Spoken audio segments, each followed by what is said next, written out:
So I think that we can start with our meeting. Good morning, good day, everyone, and welcome to the fifth session of the webinar on the adaptation reporting under the ETF, which is hosted by by Capacity Building Initiative for Transparency Global Support Program. I welcome you all. And as you all know, in the previous 4 sessions, we have provided an overview of general adaptation reporting under the UNFCCC, as well as details regarding the reporting provisions of the adaptation components of the BTR, including examples and guidance on where countries can collect that data for the specific provisions of their report. My name is Slađana Bundalo, and I'm a regional coordinator for Euro-Asia Transparency Network. So this closing fifth session, we will have opportunity to host countries from different regions of the world to share and discuss their experiences related to the adaptation reporting so far.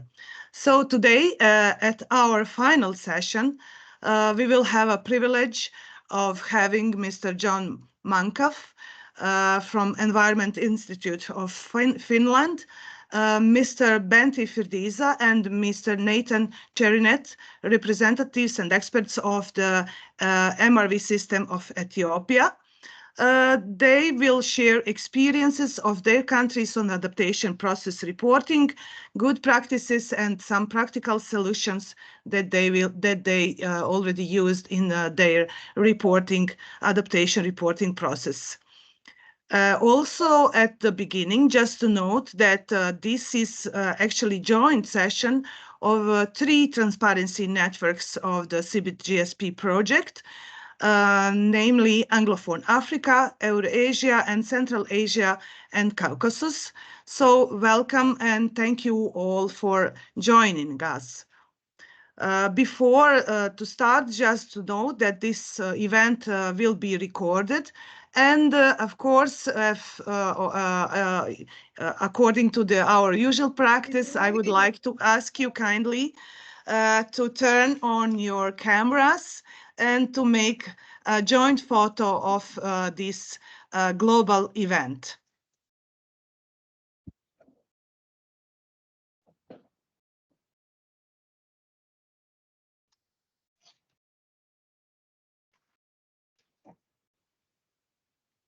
Thank you very much.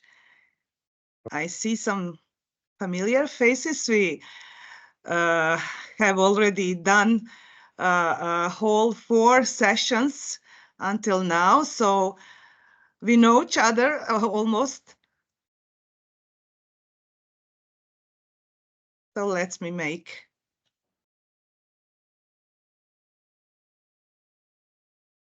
Okay, and one more.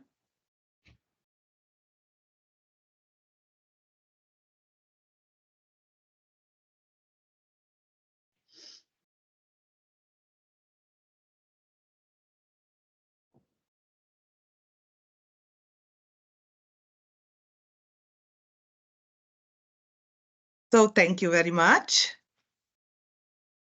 So our first presenter today is Mr. John Mankoff. I hope that I pronounced properly your name, Mr. Mankoff. And Mr. John will share valuable insights and experience from Finland. So we have a great pleasure of having you today with us. And let's start. Mr. Mankoff, the floor is yours.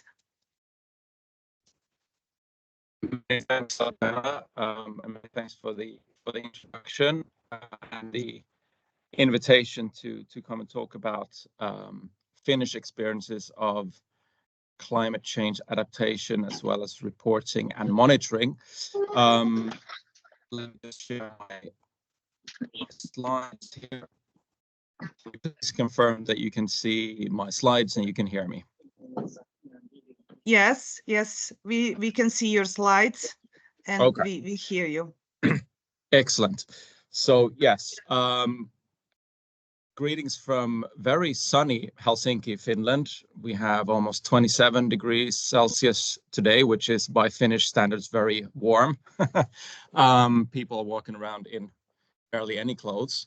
But I am now stuck in the office, but I'm very happy to be here nevertheless to talk to you today about Finnish experiences of climate change adaptation, broadly understood.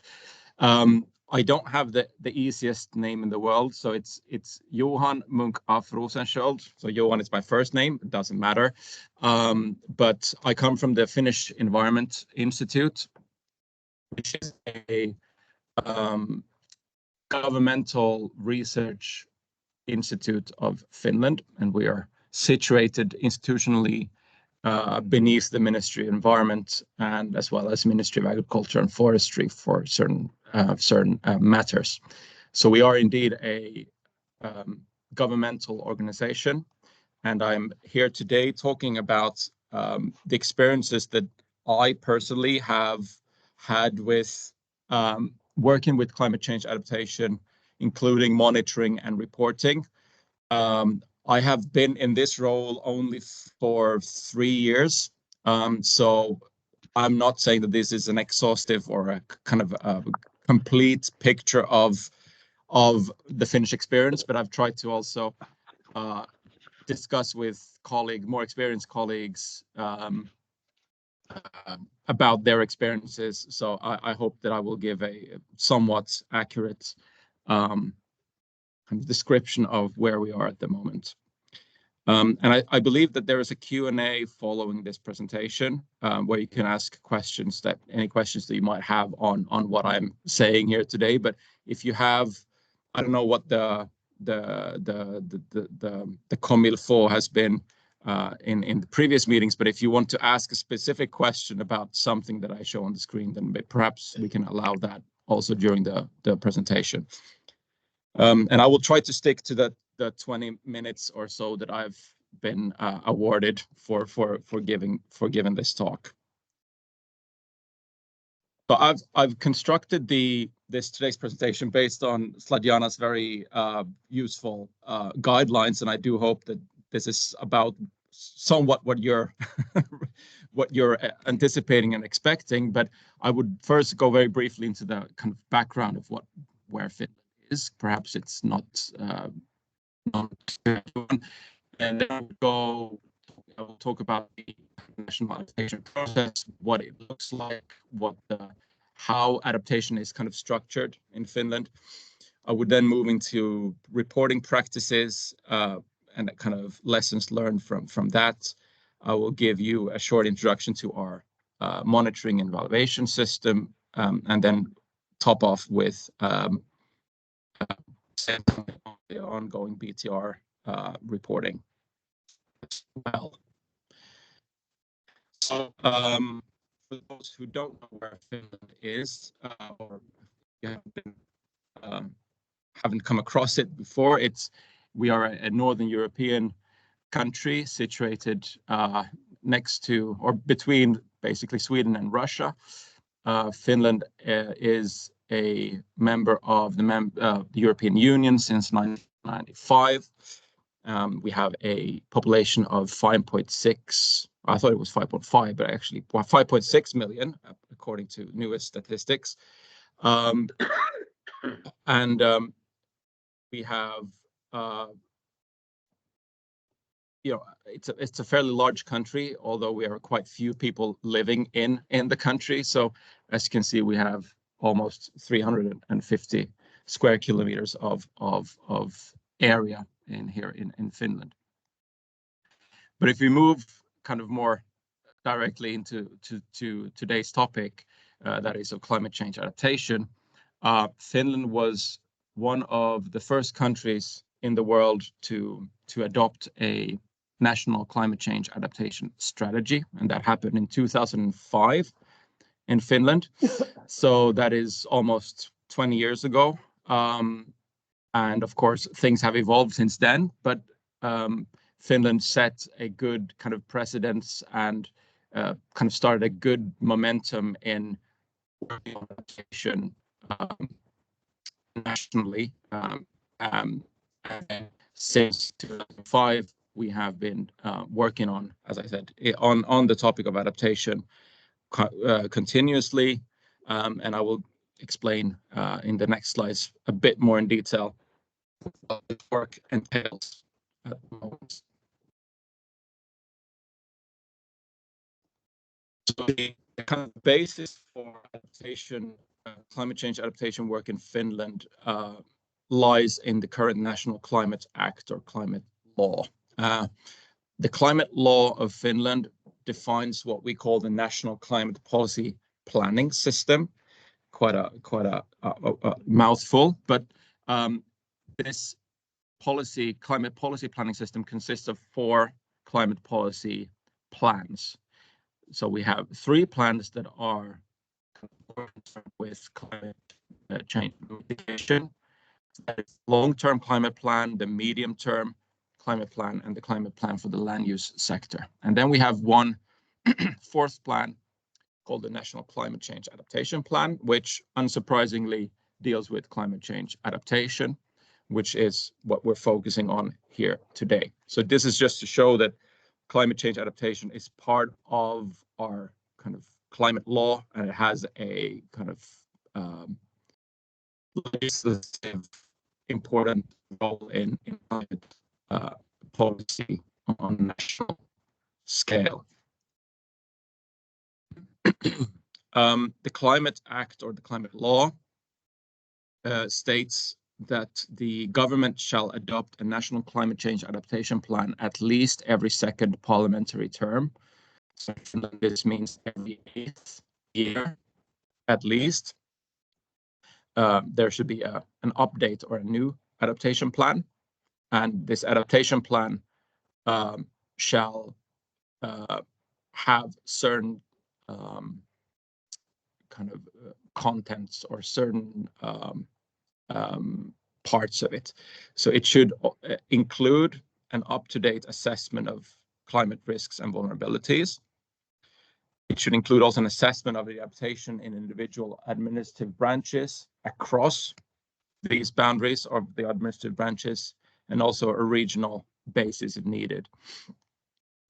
And also the adaptation plan should include measures, so concrete measures to achieve the set out adaptation targets, and also an estimate of their effectiveness. And this is all in the climate law. It also says that, so as I said, every 8th year is mandatory to update the national adaptation plan, but this updates can also be made prior to this 8-year kind of cycle if this is assessed to be needed.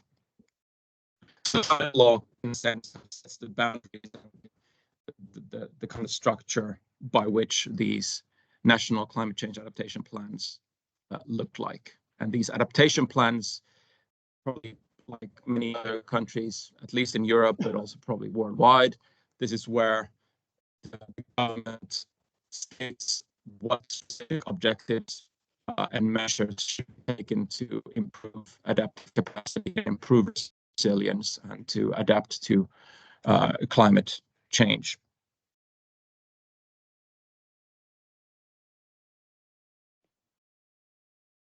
So moving on to the National Adaptation Plan of current. So we have, since December 2022, we have a new National Adaptation Plan as set out in the climate law, as I mentioned.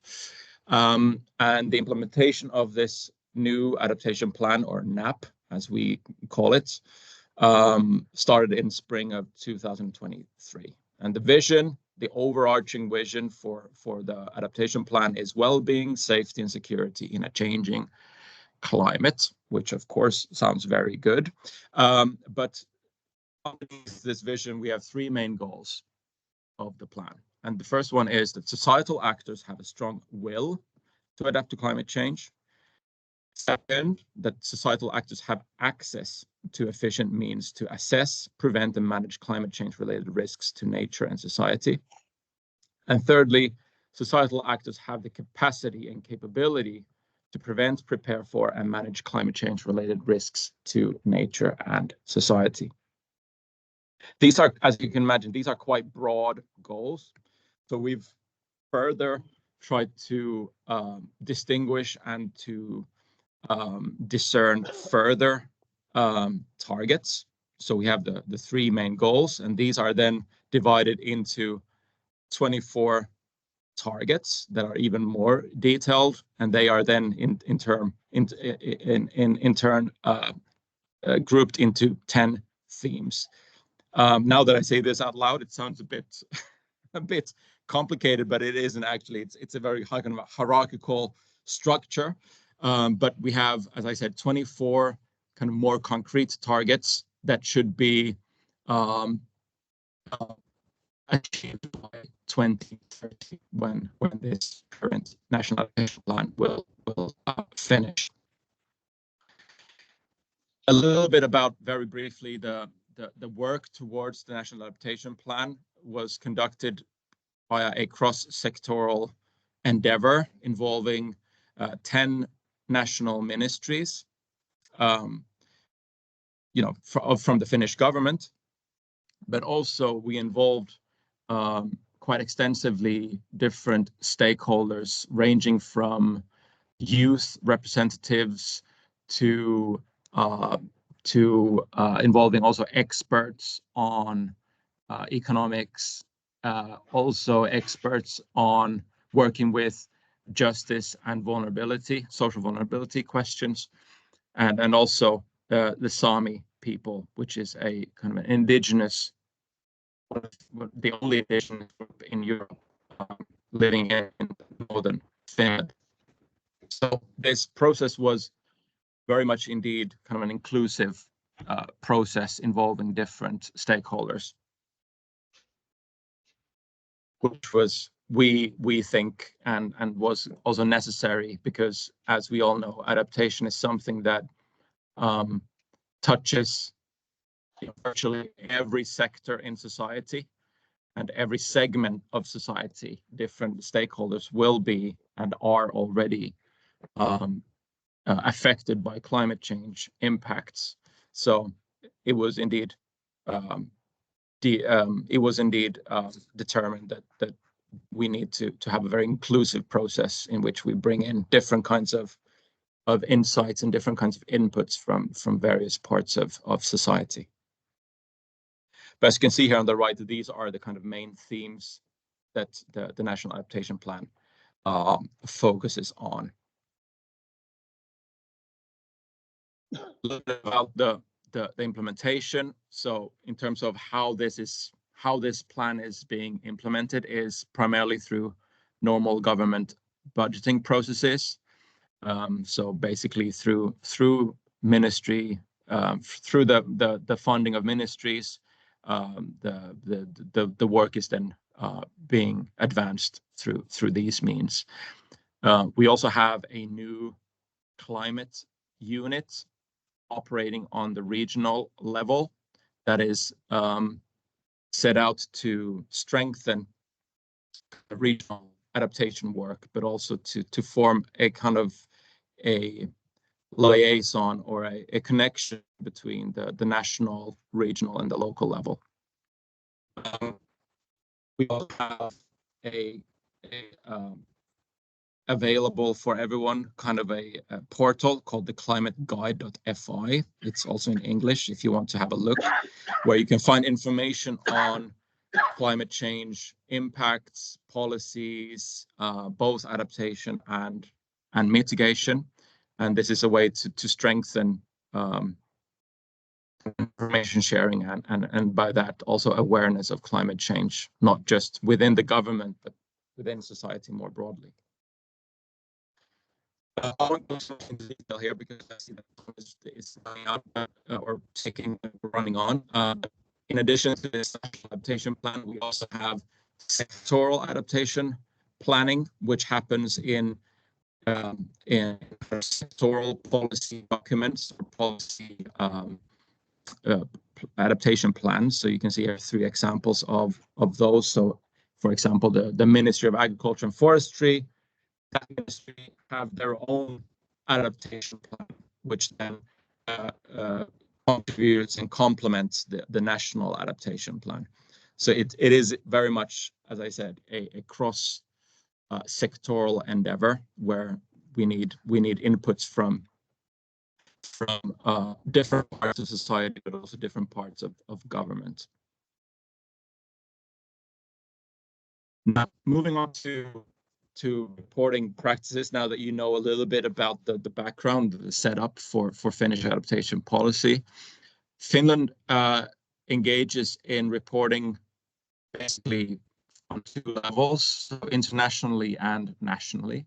So internationally, we are participating in, for example, reporting related to the UNFCCC, or the UNFCCC, sorry, and the European Union. And as part of the UNFCCC, of course, the BTR is now very much on the table, but also in terms of these kind of national communications, we are also, of course, reporting to those.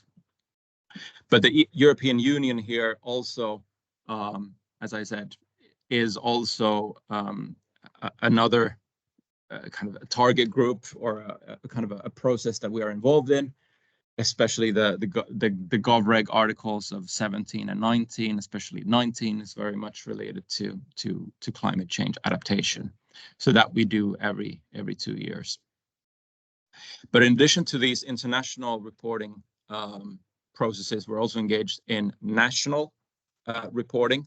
So every year, we prepare an annual climate report that is prepared for the National Parliament of Finland, where we report on the sufficiency of planned measures and achieving the set out targets in these 4 climate policy plans that I mentioned in the beginning of my talk. And also there's a separate section on adaptation. So we do report both nationally but also internationally.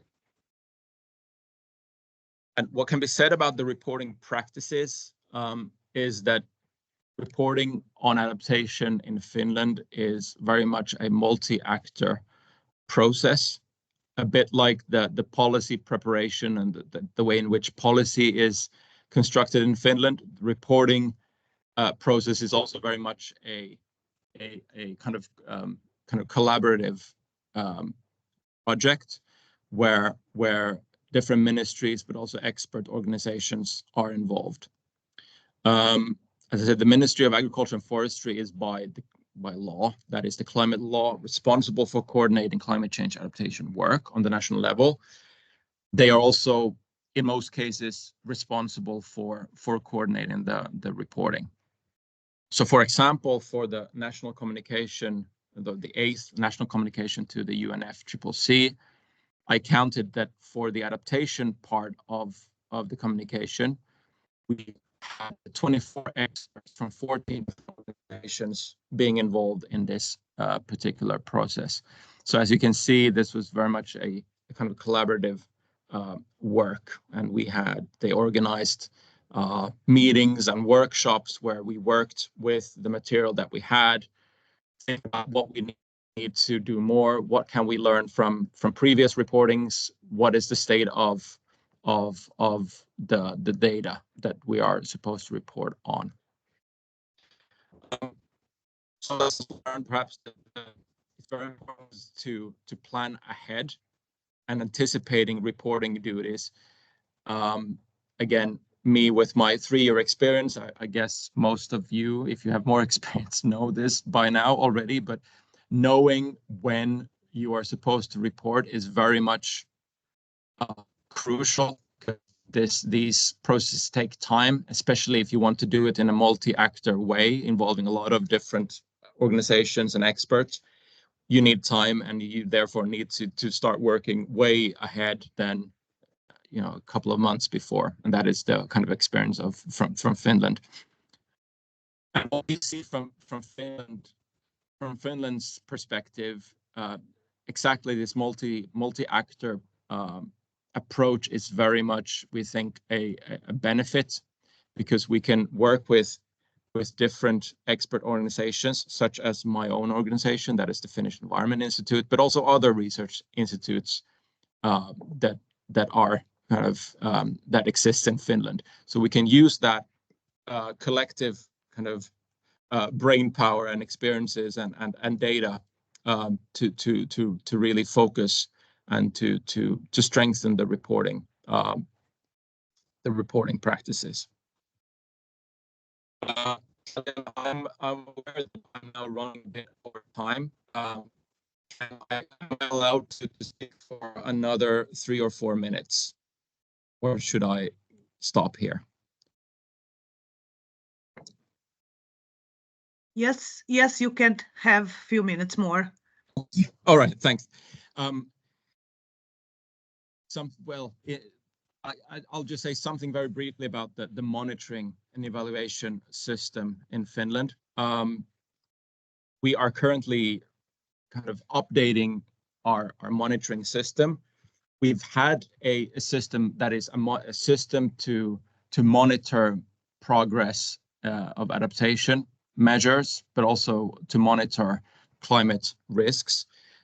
We've had such a system in Finland for at least 10 years. We have had national monitoring group, which consisted of representatives from different ministries, research institutes, such as the one that I come from, but also local actors. And this national monitoring group was set up to support the monitoring of adaptation.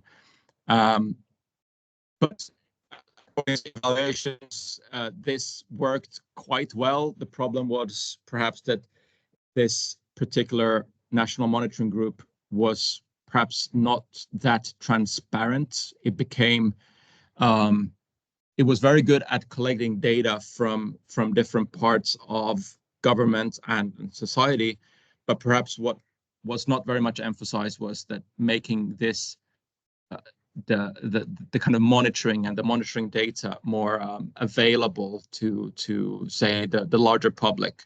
So this was something that was identified as being something that needs to be developed in the future, and this is something that we are currently working on as we speak. I will not go into this because we don't have time, but just to say that we are currently in the process of publishing a report on indicators on climate change adaptation, and we also included like a what we call an assessment matrix that can be used to evaluate indicators for adaptation. But unfortunately, we don't have time to go into that right here. Maybe some lessons learned from the monitoring system in Finland. As I mentioned already, this kind of inclusivity and transparency is very much something that needs to be strengthened and something that we regard as beneficial, not just for the monitoring sake, but also for increasing visibility and awareness of climate change more broadly in society. And as I didn't mention, but we have worked with kind of quantitative indicators to support the monitoring of adaptation. But this is also something that needs to be progressed further. So using kind of measurable indicators to help us better monitor adaptation progress and outcomes is something that we need to be working on. Finally, this is a slide that my colleague Katriina Virtanen from Finnish Environment Institute crafted because she is now involved in the BTR reporting, and she sent her regards via this slide. And so for the BTR1 reporting, she talked about the materials and the data, how we kind of collect those, and we are using the midterm evaluation of the National Adaptation Plan, that data. We're also using the National Climate Risk Assessment that we produced as part of the national adaptation plan, and also previous EU reporting. So we're kind of gathering these materials together to then to form a cohesive kind of data package for the BTR. And also this BTR process is also done collaboratively with ministries, research institutes, or other organizations. As you can see, there's a trend here in what I'm explaining. So this is also very much a kind of a collective endeavor. And the lessons learned here, what I share is that it's very important to create cohesion between national and international reporting requirements. So for example, from the Finnish perspective, when we do report both nationally and internationally, it helps us to think more clearly and perhaps more kind of strategically what is needed to report on for different audiences, right? So that we, you know, in midterm, for example, to think about how we could structure national reporting to better support international monitoring is something that we are currently thinking about, so that every reporting requirement does not involve a complete, like starting from scratch, but that we have something already ongoing and we can definitely find synergies between the different reporting requirements. That's something that we are currently working on quite extensively.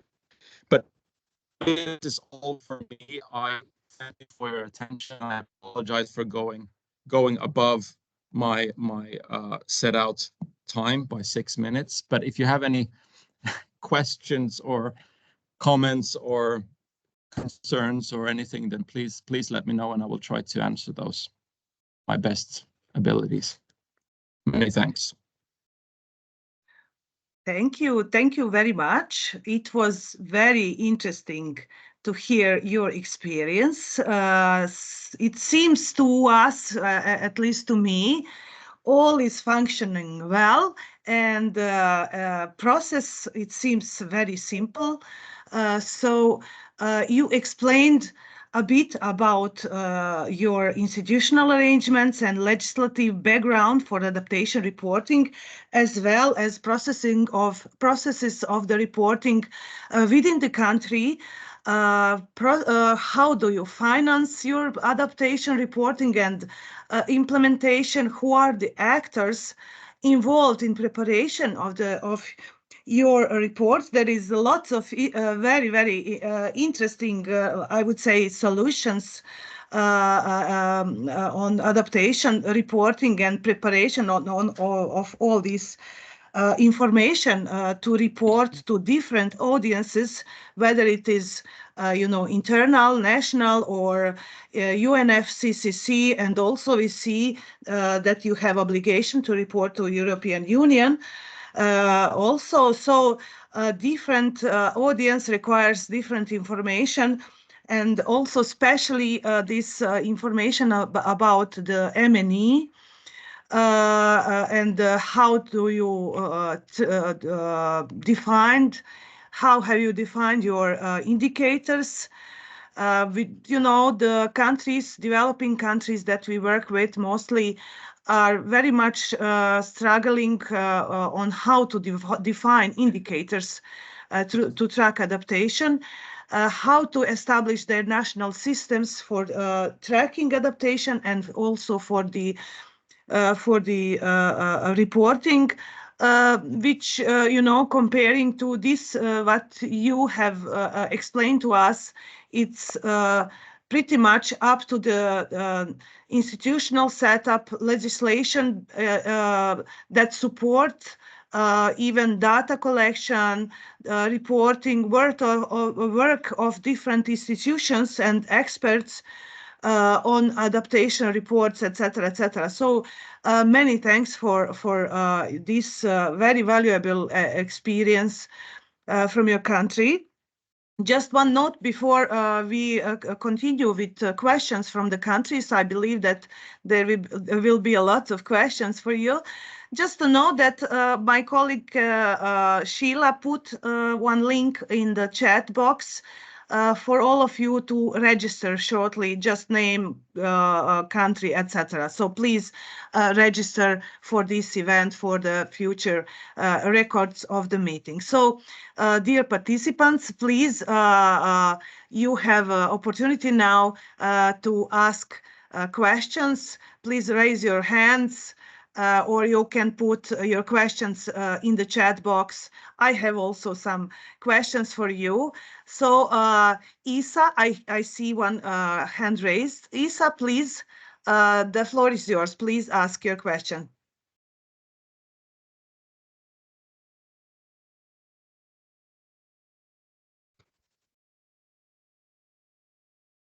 Isa, can you hear us?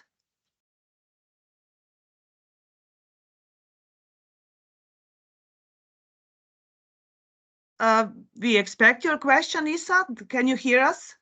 Please ask. The moment is now. If you, we don't hear you. Please unmute yourself. So I did it now. So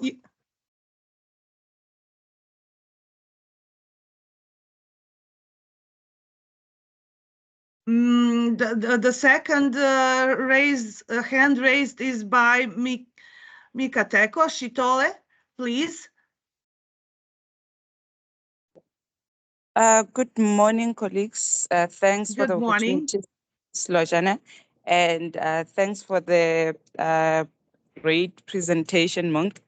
It's Mikateko Sitole from South Africa.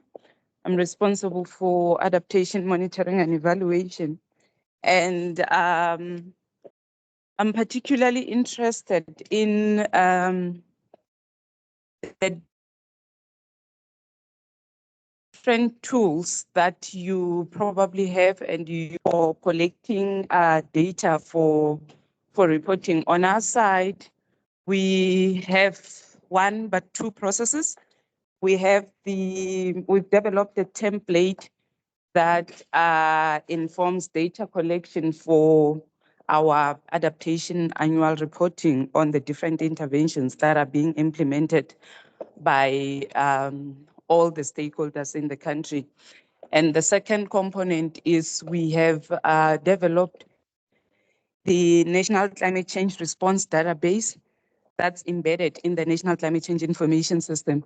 So we constantly encourage and go on drives to have project implementers capturing and updating those projects in the system. And so it's working. It's not really working because we have to keep on reminding the stakeholders and just pushing to have the projects that are being implemented updated and for them to input into the annual report template. So I wanted to find out what systems or tools do you have in place that effectively gets you to access the data required for the reporting. Thanks.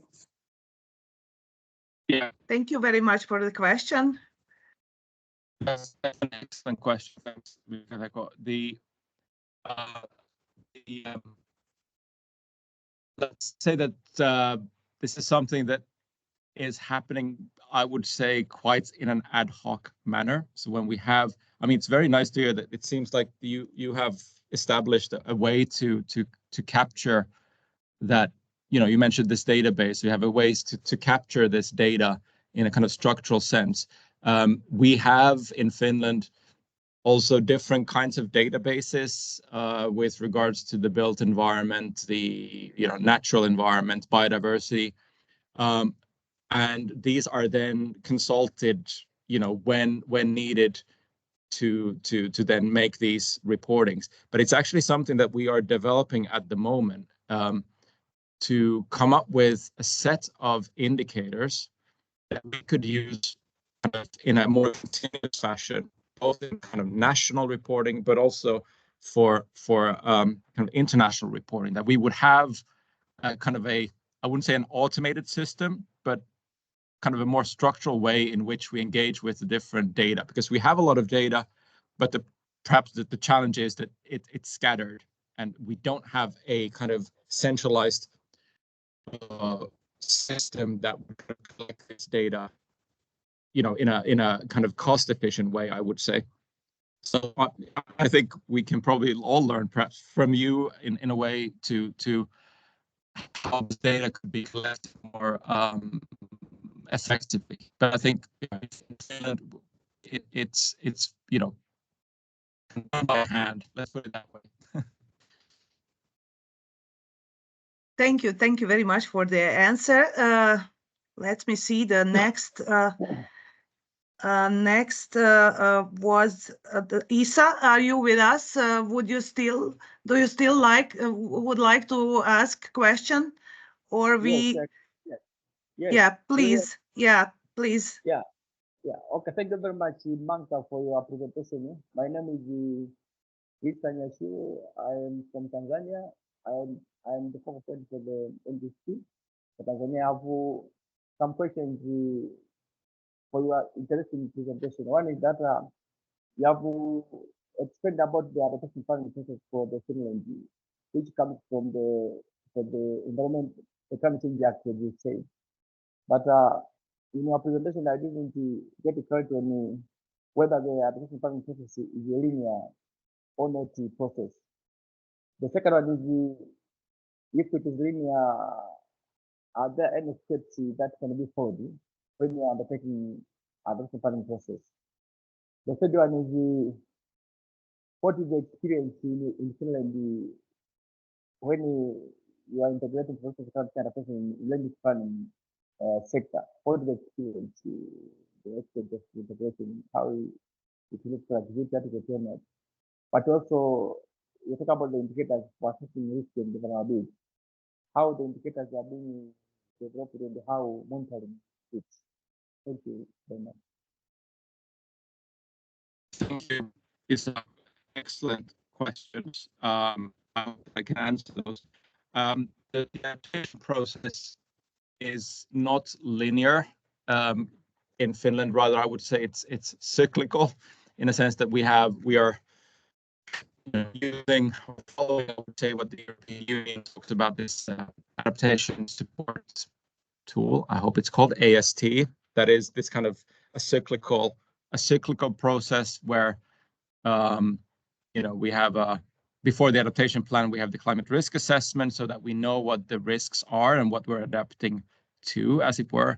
And then we're doing evaluation, and then the next cycle then starts with the evaluation. Then we have a climate risk assessment, and then a new plan. So it kind of goes in a circle. So that is kind of built.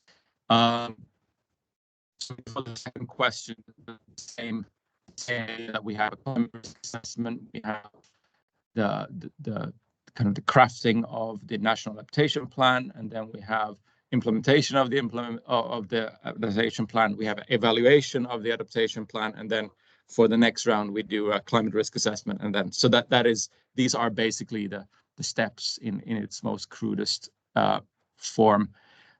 The third question is excellent and a very good one. Land use planning is central to adaptation, and in Finland,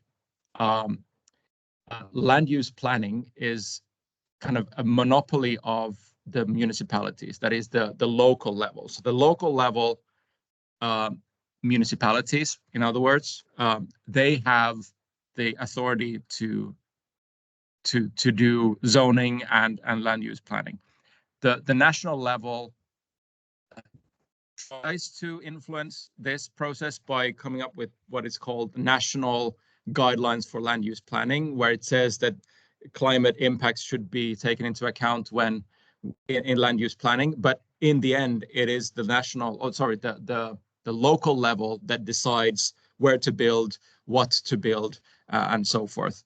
So that is it's a very important question, but in Finland, we can see that it really depends. The bigger cities, the bigger kind of municipalities, they have quite a lot of capabilities in integrating adaptation into land use planning, but then we see smaller municipalities, smaller cities, where this is perhaps not as developed. So it really depends on the area, so to speak. And the fourth question, also an excellent question. We are currently, I jumped over that slide, and I'm very sorry for that, but we are currently developing indicators for assessing risks and vulnerability, but also adaptation. So kind of tracking adaptation progress, measures taken. This is something that we are doing at the moment. I don't have very much to say how we do it at this point because it's very much ongoing.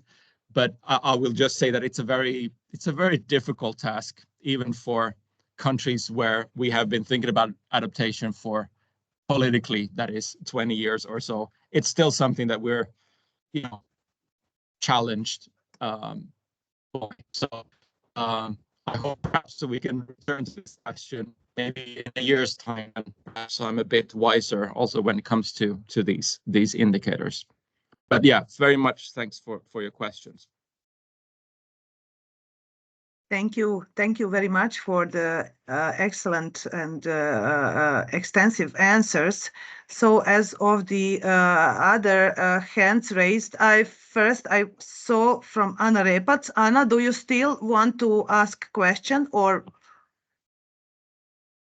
Yes. Hello. This is Anna Repac please. speaking from the Republic of Serbia. And thank you very much for this very comprehensive presentation and a really good one. I just wanted to ask you in regard to adaptation targets. You were mentioning the adaptation targets on the beginning of the some of the first slides. Can you tell us a little more about it? Thank you very much. Thanks very much for the question. I was hoping not to receive that question, but since I did receive it, I think I have to respond to it. So, jokes aside, here. So as I said, in the National Adaptation Plan, we have 24 targets that are grouped into 10 themes. I don't have a slide on all the specific targets, but the targets relate to these 10 themes. So for example, this morning I had another meeting with regards to theme 4 on the infrastructure and built environment. So for example, as a target for the built environment, it says that by 2030, the built environment sector should be adapted to potential risks that the built environment is facing. So that is a kind of specific target for the built environment. And underneath this specific target that I mentioned, we have identified 3 or was it 4 measures. So concrete political measures that needs to be taken to ensure that the built environment sector is has adapted to climate change impacts by 2030. So that's how it's kind of built. So we tried to really concretize or to make these targets more concrete. But since we are talking about ministries and political processes, these targets are not as concrete as saying that we should build these kinds of buildings, and very specific kind of context. It's more about kind of political targets and political measures that are included in this national adaptation plan. When we then go to lower levels of kind of adaptation plan, we do see more concrete kind of empirical actions, if you will. But on the national adaptation plan level, we're still working in this kind of working with steering mechanisms and kind of steering targets and measures related to political steering. So that's really the level at which we operate. I hope that answered the question at least somewhat. Thank you very much. Since we have exhausted actually your time, I know that you are running to the other meeting. Maybe if you have a time for one more question, quick question, or you have to leave. Yes, please. One question is fine. Yeah. Okay, I see here Rudy. Rudy, please, the floor is yours. Ask your question. Yes, thank you, Mr. Johan, for this very nice presentation. I would like to know, is there any finance coming from private sector? Because you mentioned that there's only government institution that finance adaptation projects, and then you mentioned something about assessment in administrative branches. What does it mean? What is assess within administrative branches? Thank you. Yes, excellent questions. So the first one is yeah, about private sector and their role in the financing. And I can say that kind of generally speaking, from the Finnish perspective, climate change adaptation has been very much a kind of public sector project or a public sector activity. So we are very much focused on creating very cohesive, at least try to create cohesive and effective kind of political plans and policies that relate to the public sector. And we are working on different levels and, as I mentioned, in different sectors. What we have not, perhaps, I would say, and this is me personally, my personal opinion, is that we haven't yet been very good at engaging with the private sector. The private sector itself, of course, lives its own life. It's not dependent completely on the public sector. So they do finance adaptation seriously in specific sectors specifically. So, for example, of course, the insurance sector has, dealt with climate risks for a very long time. But we also see, for example, the building sector is also starting to kind of gain momentum in integrating climate change adaptation into its activities.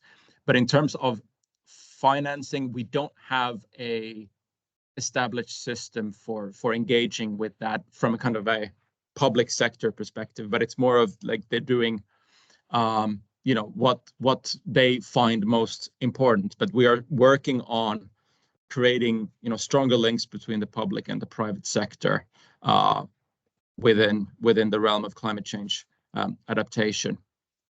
The administrative branches that I mentioned, what I mean by that is that I hope that I remember what I said, but I think it was about the in the climate law. Yes, so it's, as I said, we have a kind of a national adaptation plan. So we're working on adaptation from a national scale, but within the national scale, we have these administrative branches, which could be seen as policy sectors or kind of ministries. So the administrative branch is a part of a ministry, for example. So we have, when we are developing our national adaptation plan, we need to take into consideration the different policy sectors within Finland or the administrative branches, and working with those to then develop and to finalize the national adaptation plan and targets. So I hope that clarified what I meant by administrative branches. Thank you very much. Yeah, thanks to all participants for the questions. Also, you maybe can, if you have more questions, you can leave it in the chat box. So we will try to answer after the meeting or at our climate transparency platform at our adaptation forum. So thank you very much for this insightful and important information for us, since as we can see, your reporting system is very much advanced and have a good structure from the institutional aspect to legal and to the stakeholders participating within the processes. So especially also interesting is this M&E framework, indicators, etc. So many things, and this session maybe could be arranged just specifically to share experience with one country, with Finland. But in any case, yes, in any case, thank you very much. We very much appreciate your time. And really hope that sometimes in the future we will have another opportunity to speak with you about this and to invite you to our events in online mode or in person. So you are very much welcome. So thank you and have a great day.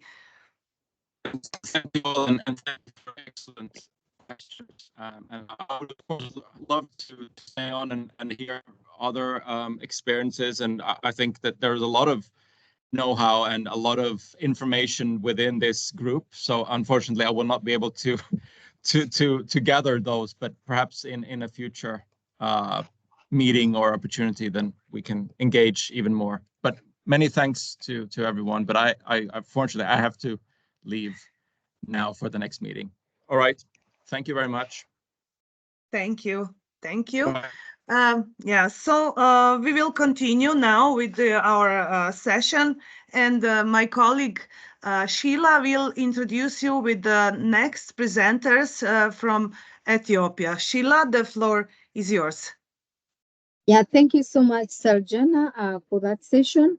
I would like to now present to you our next presenter from Ethiopia, Mr. Benti Fedlisa, who will be presenting about the best examples in adaptation reporting from developing countries and, of course, sharing from the practical experiences of how he has been engaged in this adaptation sector for Ethiopia. Mr. Benti Fedlisa, and the floor is yours. Thank you.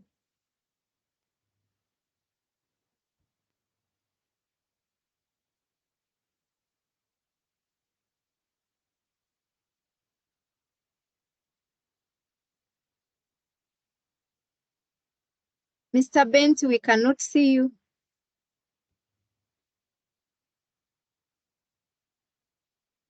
We cannot hear you. Yes.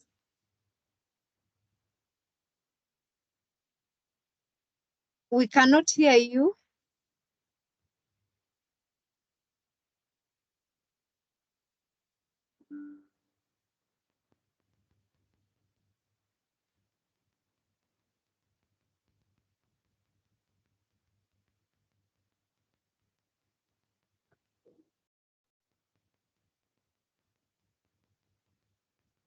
We cannot hear you, but we can see that you are speaking.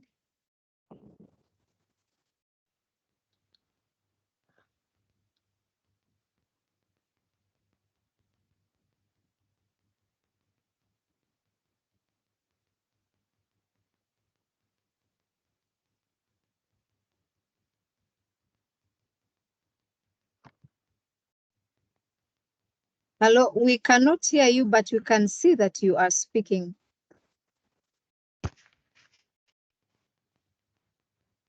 Hello?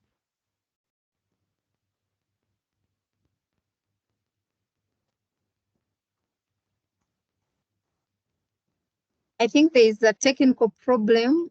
We cannot hear you, but we can see that you're speaking.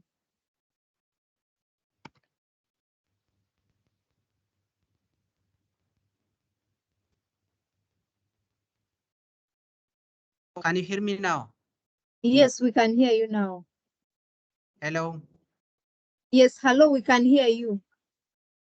Yeah, can you hear me? Yes, we can hear you now. We can hear you. Okay. So let me share my slide.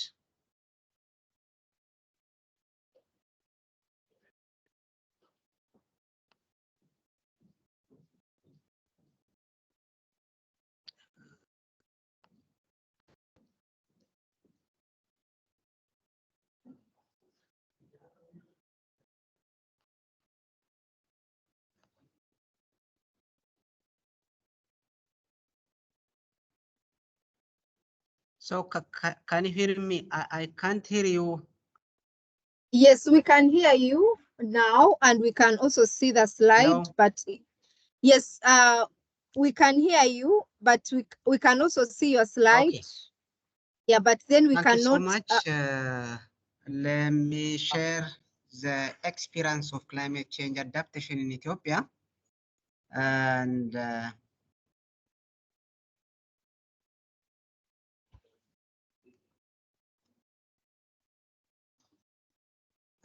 for us, Ethiopia's climate resilient green economy strategy is the mother document for climate actions. And this climate resilient green economy is basically based on two main actions, which is for the mitigation actions and for the adaptation actions. So I will focus on specifically on the adaptation actions, which is basically then prioritizing the implementer sectors, especially the economic sectors, or what vulnerable for climate change actions. And this is just the institutional arrangement, how we can implement, plan, and the overall climate actions in the country. Not only for adaptation, this work is for the mitigation actions also. So we have the Ministry of Planning and Development, who is oversees overall climate action issues, and all the climate resilient green economy actions could be implemented by the CRG sectors at federal level, and also at a lower administration sectors for the regions. And so this is just the overall actions. How can we govern the CRG government structures or implementation modality, because our climate resilient green economy strategy implementation modality is a sectoral approach. So the sectors will take the national target, and then they will implement the actions with the integration of the regions, waradas, and the zones, and then collect the implementation achievement statuses and report annually for Ministry of Planning and Development. Regardless of the adaptation policies, as I said earlier, CRG strategy is a mother document for climate action policies. Based on this, we try to prioritize the sectors and develop for the sectors the climate resilient strategies for specific sectors.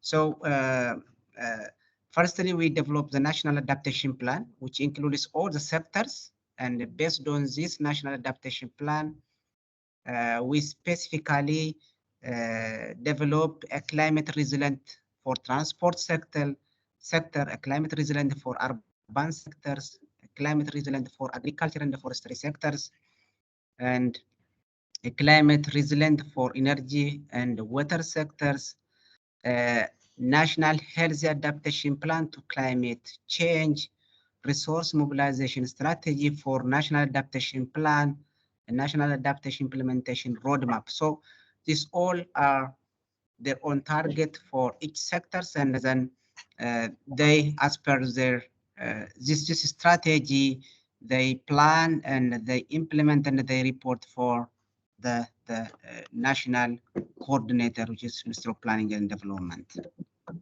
When I come to the objective of this national adaptation plan, why Ethiopia is really develops the national adaptation plan, because as you know, the least developed countries are vulnerable for climate change, and so Ethiopia is one of that. And the basic objective of this one is to reduce the vulnerability of the impacts of climate change by building adaptive capacity and resilience. And the second one is to facilitate the integrations of the climate change adaptations into the relevant new and existing policy programs and activities, in particular development planning process and strategies. within all relevant sectors and the different levels as appropriate. When we see the scope, the vision is to create climate change impact resilient development for Ethiopians and its people. The scope is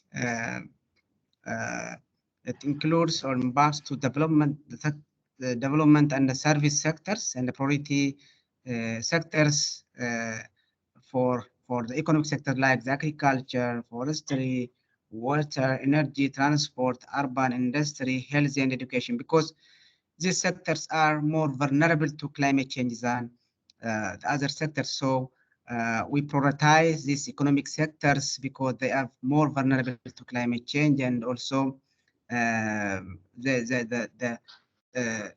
these all sectors are also more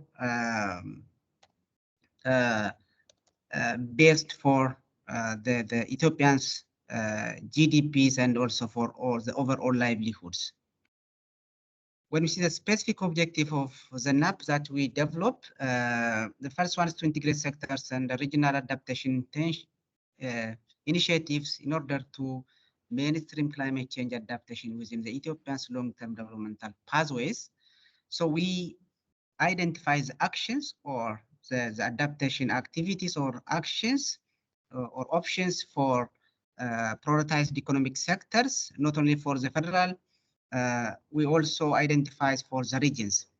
And the second one is just institutionalizing or implementation of climate change adaptation in the country's developmental government structures. This means that the adaptation actions are not project-based. It is mainstreamed with the developmental implementation or plan of the government. The third one is mobilizing resources from the domestic and international public and the private climate finance sources to enable the country's NAP implementation. So the finance that we mobilize for this adaptation is not only from the international part, but also from the domestic. For instance, the private sectors like the industries will also participate in developing a different public socio-economic infrastructures like the roads, the educations, and also the waters, especially the potable waters for the communities.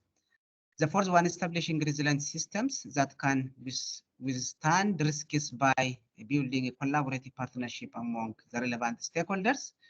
So this is just the specific objective that why Ethiopia will develop the national adaptation plans.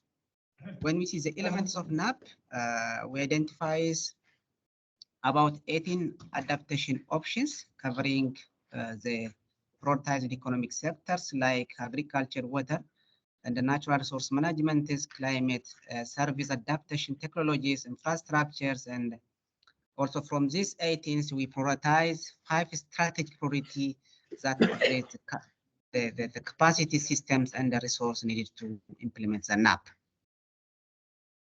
And the following principles also will be the guide to develop our NAP.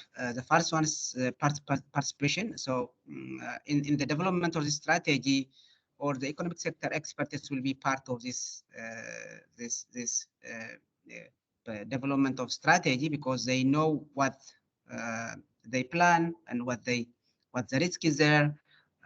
So they are part of this national adaptation plan.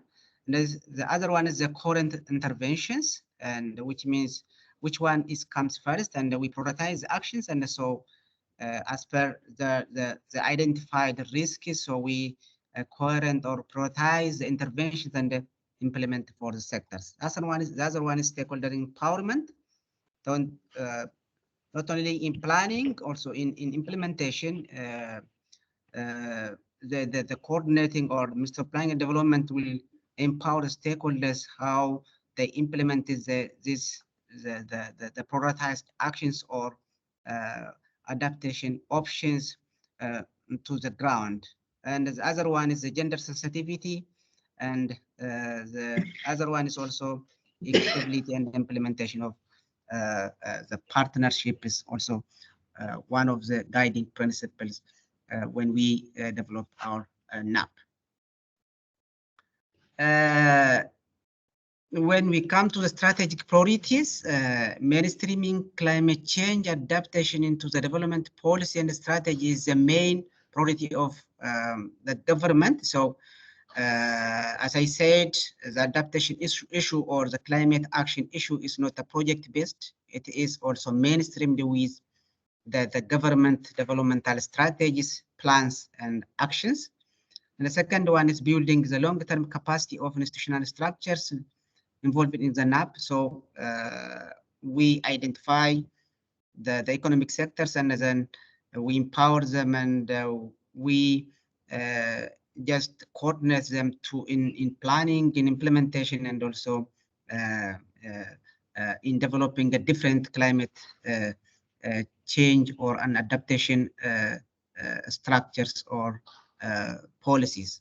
Other one is improving the knowledge management systems. So we have an M&D web-based knowledge management systems, which is updated from time to time when the sectors are reported their data.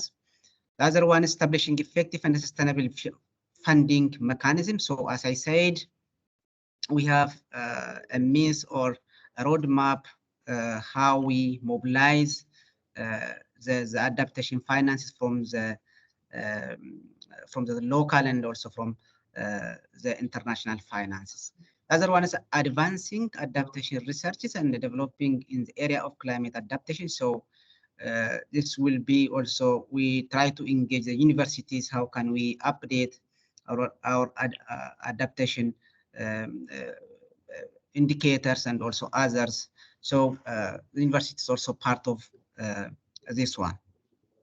And when I come to the specific options identified and implemented, the first one is for agriculture and the water. So the priority issue for the country is enhancing food security by improving agriculture productions in the climate smart manner.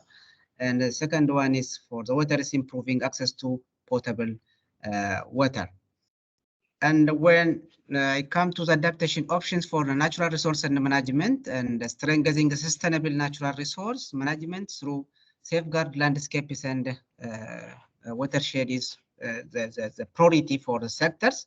Improving soil and water harvesting and water retention mechanisms also the other options, and improving ecosystem resilience through conservative biodiversity and enhancing sustainable forest management is the options that we identify and now implementing on the ground.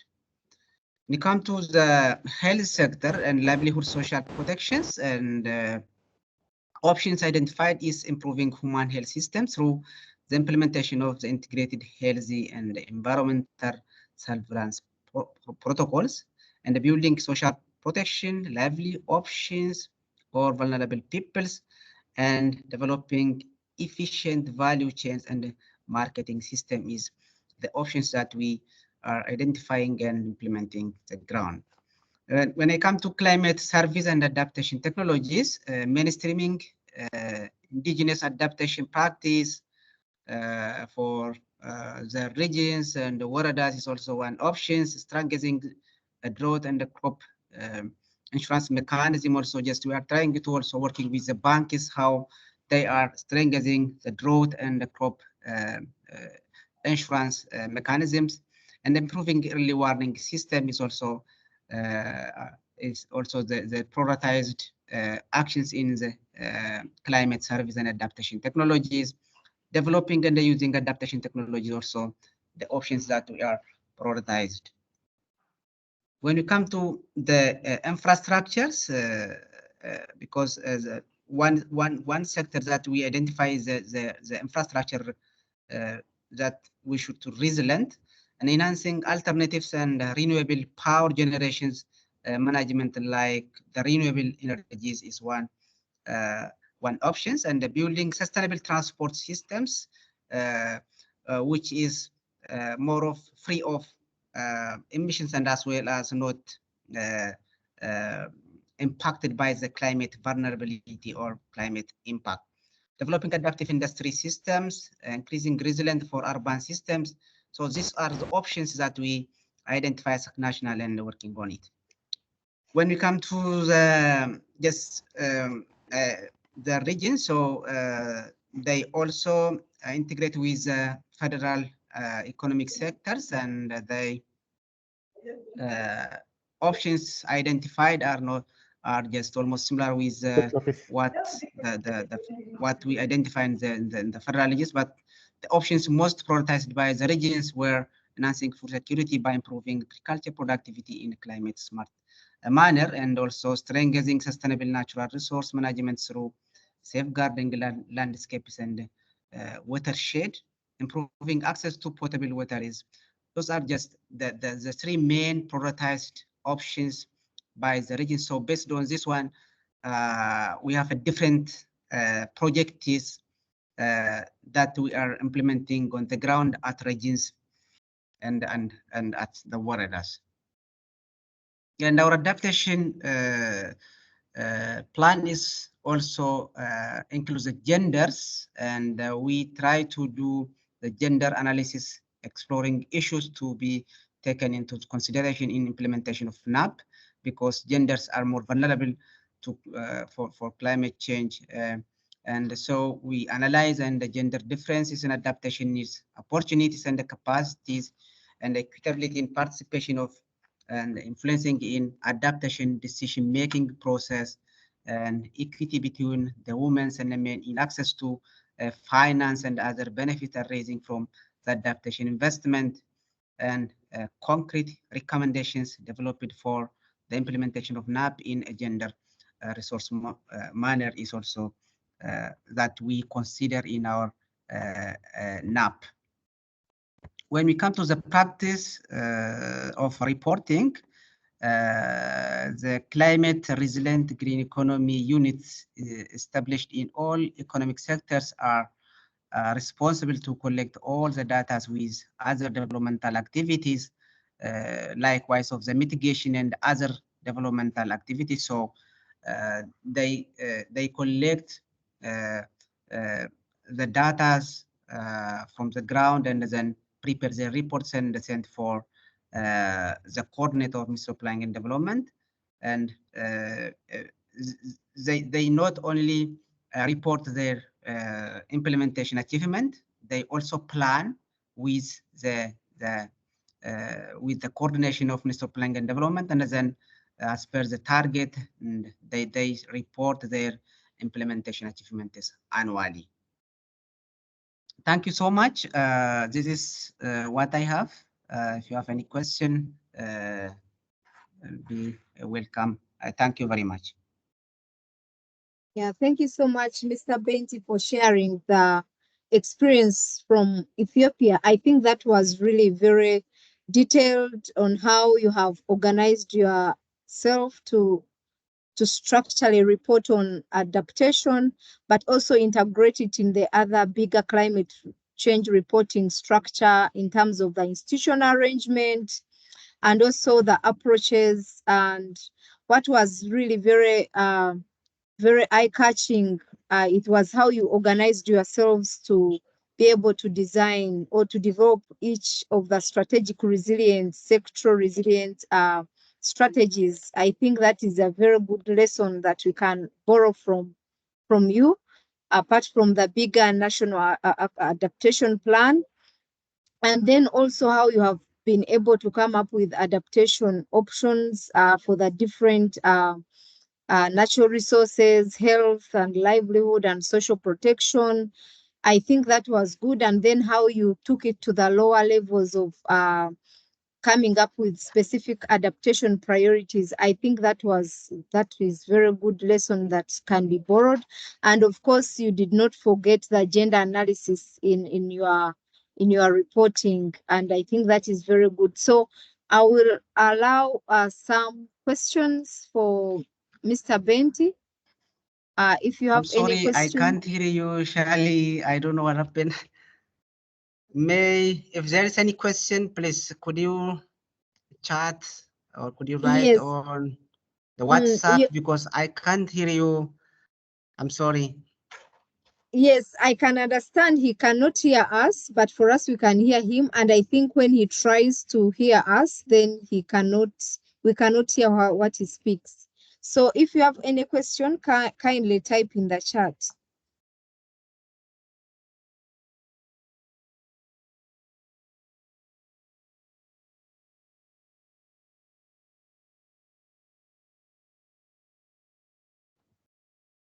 Yes, but I hope participants can hear me, so we shall be able to put the questions in the chat for him to be able to respond. If you have any questions, please let us know.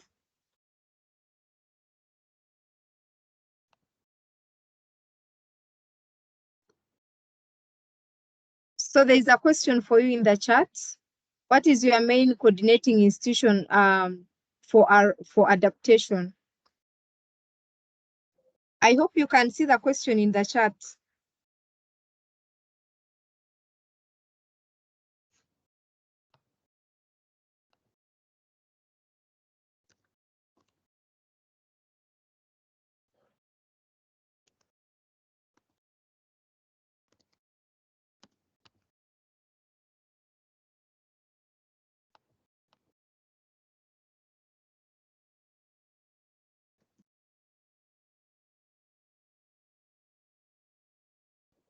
I can see another hand up. Issa, kindly speak. Maybe I will also type for him the question. He's trying to respond in the chat. Yeah, okay, thank you very much, Kayla. Let me take this opportunity to thank you for the very good presentation on your Ethiopian experience for adaptation reporting. I've also typed in my question there, but I also received through this. My question that in his presentation, it is about the institutional arrangement for reporting, the adaptation options and priorities that they are being developed to support reporting. But in his presentation, I didn't see the issue of supporting evidence-based information for planning of adaptation options. How do the adaptation options develop without being informed by vulnerability assessment? I didn't hear that issue in his presentation. Yeah, I thank you very much for his fantastic presentation. Together with what you say, I've raised, I also support that sort of space is also very important issue not to be changed by other countries. Thank you very much.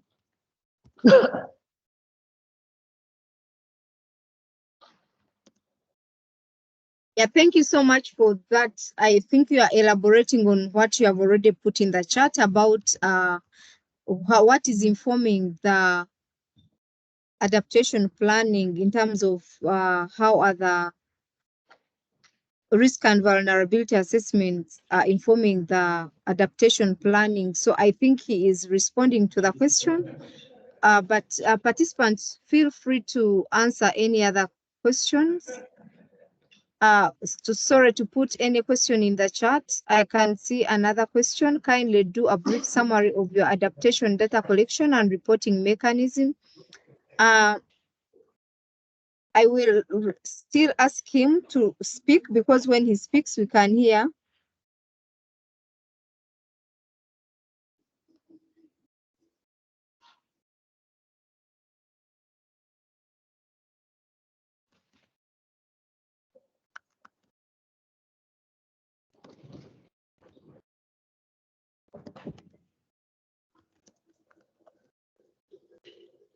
I hope he will be able to hear because he's trying to type. But there is another question which is about, we have the Ministry of Environment, Forestry and Tourism coordinating all.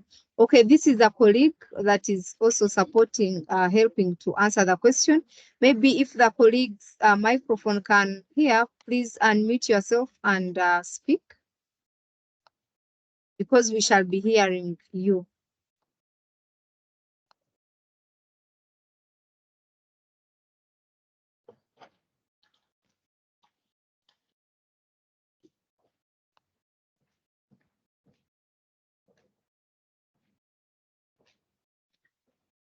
Hello?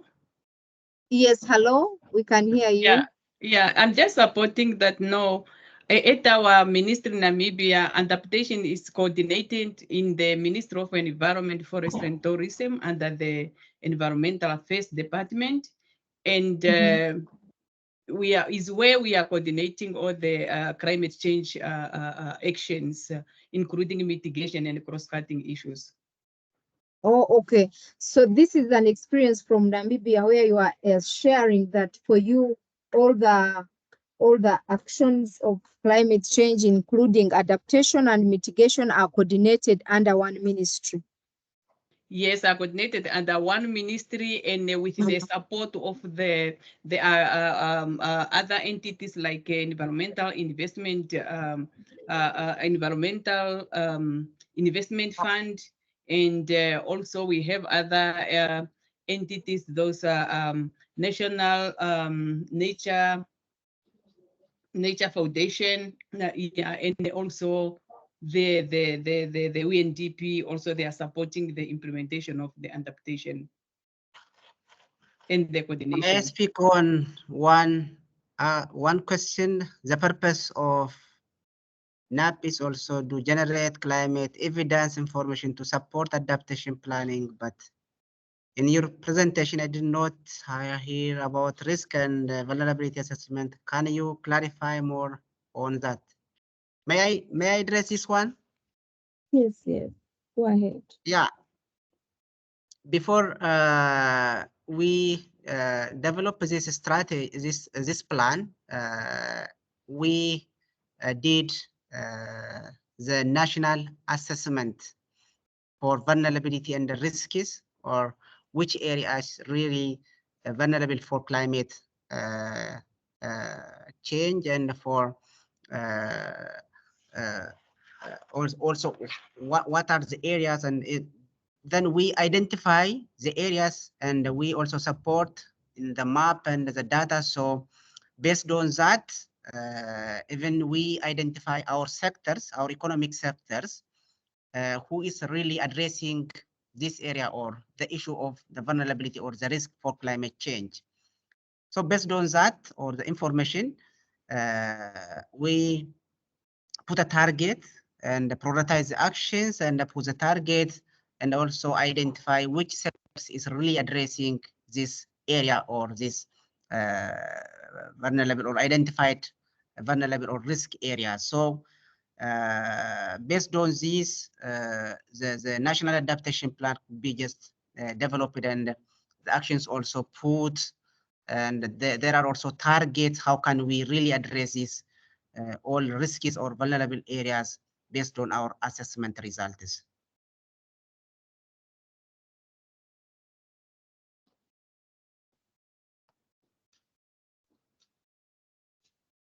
Sheila, you are muted now.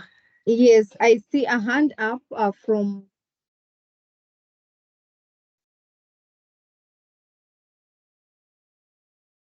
I think David. Kindly unmute yourself and speak.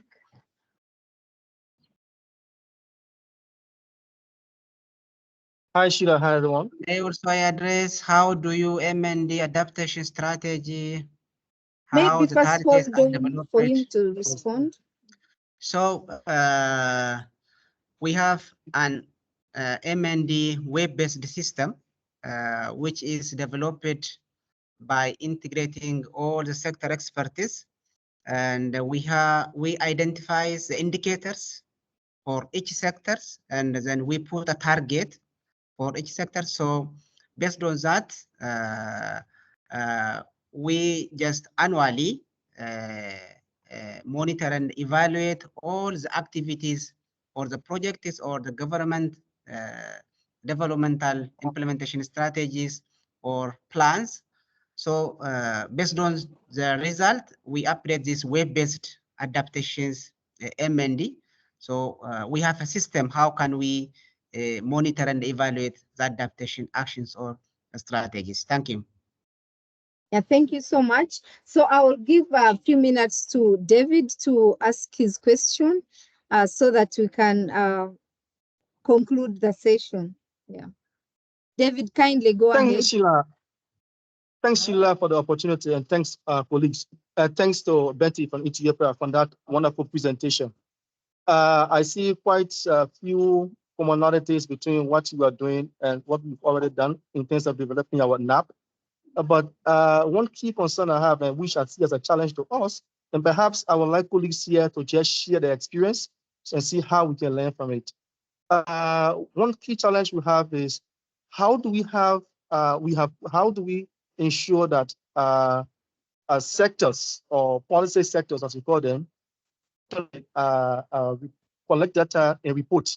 So someone mentioned that I think in Zimbabwe that the Ministry of Forestry and so forth is responsible for coordinating all adaptation issues in that country, in Zimbabwe. But my question really is, what is the experience in terms of the reality of sectors actually reporting this data to you for you to be able to collect and collate and then have a report and to submit? Because that way I think our challenge is real collection of this data and reporting by these institutions that support the national institution that is responsible for reporting. I don't know if I'm clear enough. Yes, you are very clear. It's about data collection from the different sectors to the national institution that coordinates all the data collection and reporting. And I think that remains a very big challenge. I think even from the previous presentation, I had the Finnish government mentioning that they are also, it's not yet very well structured. They are doing it in an ad hoc manner. And I think because of those challenges, that's why countries are trying to put systems in place to ensure that there is kind of an organized structure, and also developing some tools that can help sectors to use those tools to report to the entity that is in charge of coordination and reporting. But I can see another comments, and I would like to also ask you to keep those comments coming, because we can continue the discussion from our forum. We shall be having communities of practice for adaptation forum. So it would be very important that you keep asking these questions, and then we can also hear from countries that have gone through the same experiences or what they are planning to do, so that we are able to reach that middle ground of learning from each other and improving our reporting. So maybe I could just read this last comment. I know Benti is trying to respond. Just 1 second. Okay, sorry. Just 1 second. Sorry for coming in. And I think maybe, in fact, maybe next time, maybe Liberia should be given the opportunity to share their own experience. Because in fact, for us, I think we have already progressed. We are a bit ahead in the context that we already have a national adaptation plan developed, and we have a kind of MRV system and an MRE system established, and as well as even in our NDC, we have an NDC implementation plan that captures some of our adaptation actions and measures that we want to implement. And the thing is, all of these things are in place in a way. But like I just pointed out, the key challenge for me as someone who has been working on adaptation and climate change issues in this country, in Liberia, is just getting institutions, getting policies to actually report to the EPA, for example, which is the national designated entity, so that it makes a bit, for example, that makes it a bit easier with BTR preparations and reporting on the adaptation component of the BTR, and not just adaptation component, but as well as the mitigation component.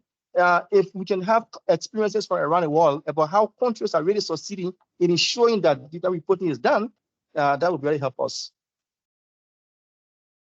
So much, and that is very well noted. So we shall be inviting you to share your experiences in a specific session about monitoring and evaluation for adaptation. And I think it has come out so in many questions. So I think it's a very important topic that we should consider discussing. And thank you so much for that feedback. So I hope this was just a compliment and also a suggestion, like you have mentioning. So I will now would like to thank everyone for participating. I hope you were able to record, to send us your names in the registration form, so that we are able to follow up in future for the other webinar series that we shall be organizing under adaptation. And also we wanted this kind of registration to inform our community of practice as we go forward to now have close discussion on specific subjects, even within the different adaptation or mitigation. So that's why we wanted to collect this kind of information. So you can still go ahead and fill the registration if you have not registered for today, so that we can follow up with you in the future. So I would like to hand over to my colleague, Sarjana, for the last session. Thank you so much. Thank you, Sheila, very much. Yes, yes, I see the Selma is raised your hand, so I will give you a word. Of course, please, Selma, yes, of course. Sorry, Jahan, before you continue, that registration form, where can I find the registration form? I didn't get it yet. I don't know. Maybe it is in chat box. It is in chat box. Just scroll. Yeah, there is a link. Yeah, let me share in the chat box. Okay. Thank you. Yeah, thank you. Thank you very much. As Sheila already noted, it's important for us and for you to register and to keep our future work on adaptation reporting through our web forum on climate transparency platform. So I see here many questions, and hope also some remained unanswered. Please keep asking the questions, and we will continue our conversation through our climate adaptation forum on the platform. I would like really to thank you very much for your participation, especially for all countries that shared their experience throughout all 5 sessions that we had during this adaptation webinar series. It was very informative and very interesting to see and hear your experiences, your practices, and I'm sure that we can continue work together because our mission is actually to support you in your adaptation reporting in this context, but also to support countries to transfer to the BTR reporting, to support countries to get information about transparency reporting at one place through our climate transparency platform, and also to support countries to mainstream gender issues in their transparency reporting. So as we already said, please feel free to ask any questions and to join to our adaptation forum at Climate Transparency Platform. At the very end, I would like just to share a few questions through our Menti for today's session. So I will share my screen now, but also just a second.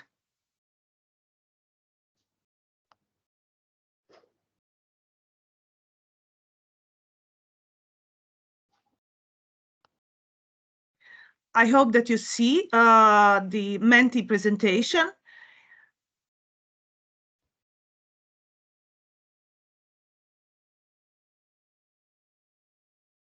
So here are instructions for your answering the questions. So please put in your search menti.com and enter code 817A895. So or use this QR code, which will enable you to answer few very simple questions in regard of this webinar. So I'll keep this first slide with instructions for a few seconds more.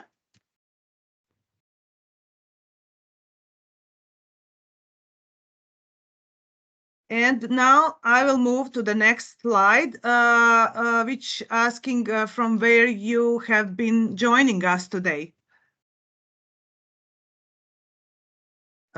This will be interesting since we have participants from 3 transparency networks. So it will be interesting to see from how many countries we have participants today. I'm still okay. Uganda, South Africa, Ethiopia, Bosnia and Herzegovina. Thank you very much.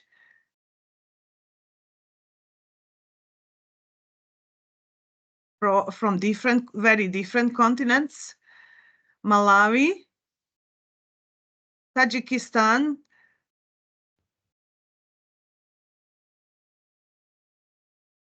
German, Mauritius. Okay, thank you very much. Yeah, for Seychelles. Yeah, we cover with this. We cover 3 continents. So thank you very much for answering. Let's move to the next slide, which is about would you like to join to adaptation community of practice to exchange your experiences and knowledge on adaptation with other countries? We saw that country representatives are very much interested to hear experiences from other regions and other countries. So also we had opportunities during this 5 webinar series to hear some experience from countries. So if you are interested, please, you can answer here. So, okay, yes, we have 10 countries or more which are interested in joining to the adaptation community. So thank you very much. We will contact you all, and then we will continue our work through adaptation community and through adaptation forum within our climate transparency platform. Let's move to the next slide. Do you plan to report on adaptation in your first BTR? Oh, great. 5, 6 countries reported yes, 9. Okay.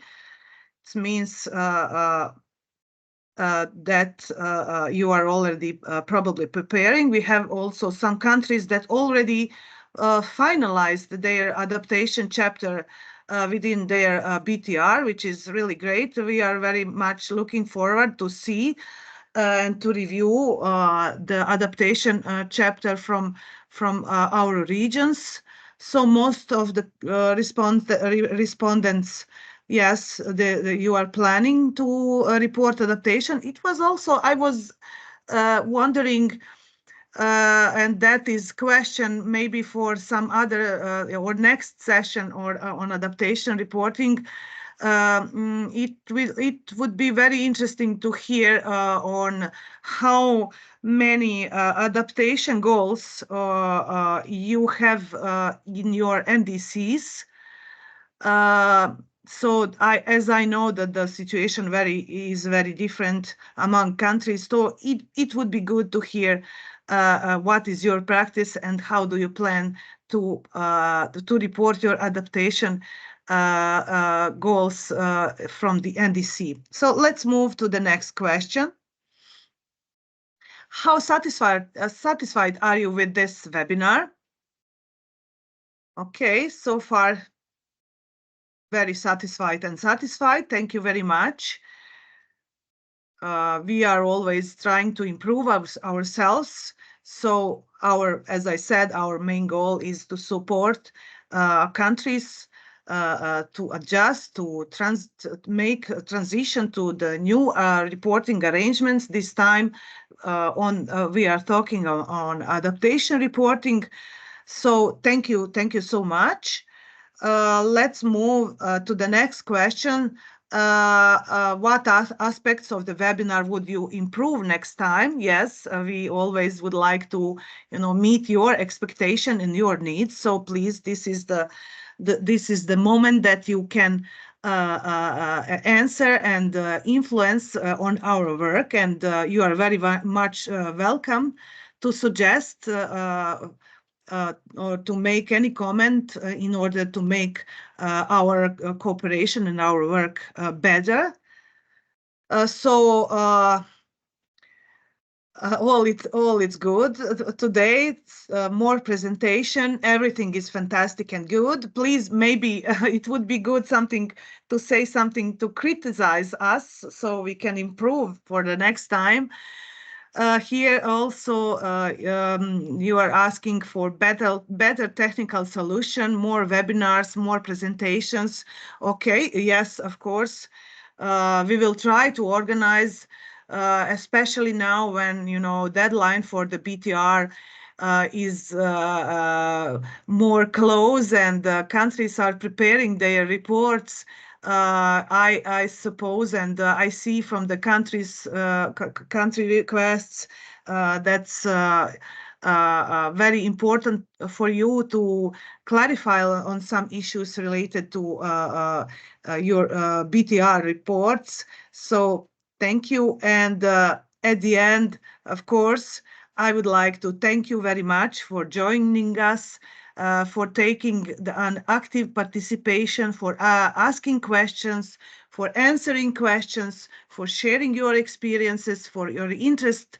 So that's our all, for all of us, the main goal to work together and to develop our reports on transparent way in accordance to the new ETF requirements. So thank you once again, and thank you also my colleague Sheila and other colleagues that helped all of us. There is actually one team that helped all of us to prepare this adaptation webinar series, which is for this time for two networks, for Eurasia and for Anglophone Africa, but also in the future months, we also will organize the similar webinar series for other regions in the world. So thank you very much once again.